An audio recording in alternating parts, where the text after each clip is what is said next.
Well, Bob Quinn kind of dropped a bombshell down when a season ticket holder asked him, if the Lions would consider drafting a quarterback with the number 8th pick in this year's 2019 NFL Draft. And he said they open to all positions, including quarterback. Let's talk on it. More to see Sports Talk. We in the building. It's your boy CJ Goodfella. Blessings to everybody out there. Make sure you hit the subscribe button, bell icon button. Won't miss another video. And, pretty much I'll link the article in the description from ESPN. And, and I'm explaining his position on this and what I think about it. But it says Detroit Lions General Manager Bob Quinn said Monday the club is open to taking a quarterback with the number 8th pick in the NFL Draft if it deems someone worthy, even with the veteran Matthew Stafford on the roster. Now, he said, quote, "We'll consider any position in the draft at any point in time, whether it's the 8th overall pick or we have multiple picks later in the draft." Quinn said, "We're in position now with the 8th overall pick. The whole draft board is really wide open to us. We're not going to really eliminate any prospect in previous years. At least my couple years here, we've drafted anywhere from 16 to 22, and I believe it's a little bit different for us this year. There's a few more players that are going to be available, and if there's a quarterback out there that we deem could help us this year or in the future, we'll never close the door on that." So, so he leaving it open. And, one thing this could be is pretty much posturing or trying to bluff. A better word is bluff to any other team that may want to trade up with the Lions or trade up right around that area and like, okay, we might, they want to trade that 8th pick and Kyle Murray could be there. They might take Kyle Murray. Let us offer him a nice package of 1st and 2nd round draft picks to move up and get Kyle Murray, or Dwayne Haskins for, hey, it's a chance the Lions might take him, so we might want to trade up there. He's planting that bug. He's doing something that really good and great general managers do. And that's kind of plant that seed early. Work out Haskins, work out Kyle Murray, have extensive meetings with him at the combine, have private visits with him, get people thinking, oh, man, the Lions spent a lot of time with Dwayne Haskins. They spent a lot of time with Kyle Murray, or maybe Will Greer later in the draft. Maybe somebody in the 2nd round want to trade with the Lions. Oh, they looking for a quarterback. I know Stafford.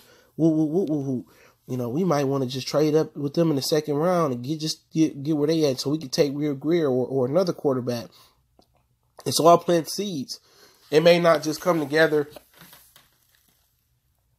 in the 1st round. It might be some things where they get multiple picks in the 2nd round for their pick because somebody think they might draft a quarterback. Now, could they actually draft a quarterback? I don't really see it, but maybe they might be like, oh, man, Kyle Murray's exceptional. And what a lot of people don't know, come the summer, I think it's in June, I think it is, after the draft, Matthew Stafford hit, if they trade him, it's only $10 million. So all they on the books is for $10 million, from what I'm understanding, if they move Stafford in June or sometime after the draft. I can't remember the exact month. So if they believe that Kyle Murray is that guy and they believe Kyle Murray brings a dynamic to the offense, well, go ahead. Please believe me. They see what we see. You know what I'm saying? They understand that Matthew Stafford ain't really the golden child. They have to say things to the media that make them politically correct and to keep Matthew Stafford healthy. But I believe in that office, in that locker room, and throughout that building, I think they have the same questions that the fans have about Matthew Stafford. Can he get this team over the hump? Bob Quinn's a bright football guy. They see what we talking about with Matthew Stafford. They got to be politically correct because they tied with him. So even if they want to move Matthew Stafford, they can't go out there and say, oh, this dude's trash. Yeah, we're looking for another quarterback to play Stafford. We don't believe Stafford can get where we need to go. Then how else are you going to move Stafford unless you speaking him up? How else can you move him? So they have to keep his morale up just in case he got to be here. And they got to keep his brand up just in case he need to be moved. And, between the two, obviously a lot of people going to want Dwayne Haskins. He's 6'4", 5", big guy, pocket presence, got a little bit of mobility, but more of a pocket quarterback, very accurate with the ball. A great ideal quarterback to sit behind Matthew Stafford because he only had 1 year as a starter with Ohio State. He can learn a lot behind Matthew Stafford. They can tailor the offense to what he likes to do. Him and Stafford are very, very similar in prototypical drop back quarterbacks. Use their arm first, leg second. Very accurate quarterback, strong kid. Stafford's real strong, pretty mobile for his size. So they don't have to change too much with Dwayne Haskins. They don't have to have a Lamar Jackson package in for Dwayne Haskins. He can drop back. He can just do the offense that Stafford been doing right from the get-go. He can sit behind Matthew Stafford for 2 or 3 years, just as Aaron Rodgers did, and be fully prepared and really get those last couple years he was missing at Ohio State as a starter.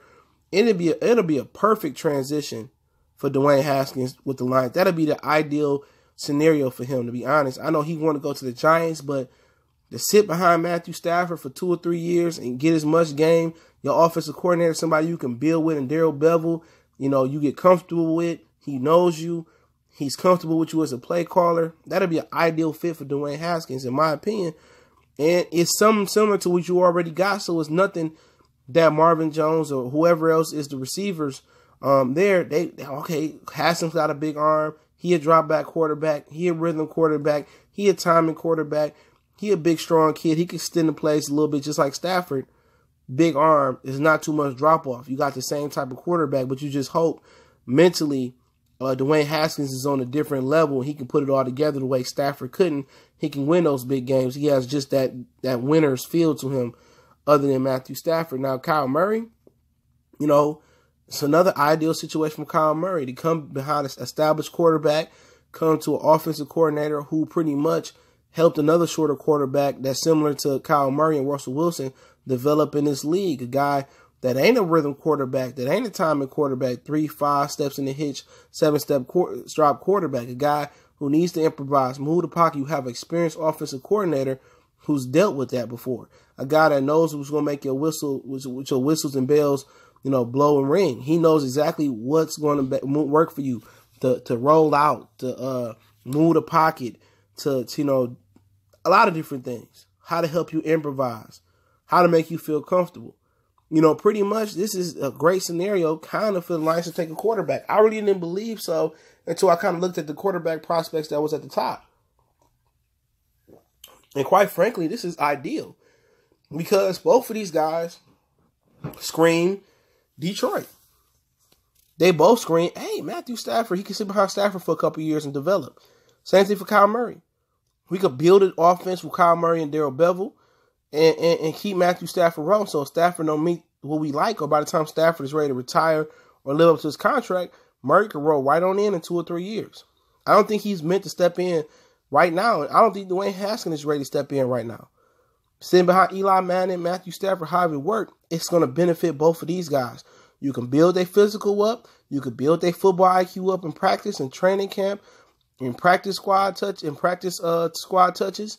I mean, you could build Kyle Murray up in the weight room, physically, mentally, have him master the playbook. He can go out there and just go seamlessly, call plays, audible, so you have somebody to build with. I'm not thinking it's a bad idea that the Detroit Lions draft the quarterback at number 8. It sounds like you have 2 ideal quarterbacks that could sit behind Stafford and really learn and build with Darrell Bevel. He's worked with Brett Favre. He's worked with Gus Frerotte. He's worked with Tavares Jackson. Shout out to the ASU Hornets. Okay? Come on. He worked with best of both worlds. So it's not a bad idea. Honestly, I think Bob Quinn could be bluffing for somebody to trade up for one of the prospects and get them a king's ransom or close to a king's ransom. But I'm starting to think that the Lions should take a quarterback. We've been asking for pressure to be put on Matthew Stafford. Sean Hill provided a little bit, but what more pressure would it be from a rookie quarterback? And the rookie quarterbacks don't eat up that much cap at the number 8th pick. It kind of sounds really ideal in a perfect scenario to have like an Aaron Rodgers, Brett Favre thing going on here. And I know a lot of people may not agree with me, but this may be what lights us the fire under Matthew Stafford. I was thinking more drafting the quarterback, 2nd, 3rd, 4th, 5th round, and develop him, the kid from Buffalo that came out. I was thinking more of that, but I think this would be dynamic for the city of Detroit. It had competition, and it makes Stafford raise his level, and maybe a little bit competition, a little bit kicking the ass, may get Stafford going. If not, hey, after a year, you can start one of these dudes, and Stafford dead money hit is only $10 million from what I understand. But hey, Motor City Sports Talk, I appreciate everybody checking in. Blessings to you and yours. Keep checking us out. Don't forget, we on Facebook, Twitter. You can reach out to the email. We on Instagram. If you got business questions, inquiry, sponsorship, all the information is there as well. If you want to make a donation to the channel, that link's there as well. Share the videos, please.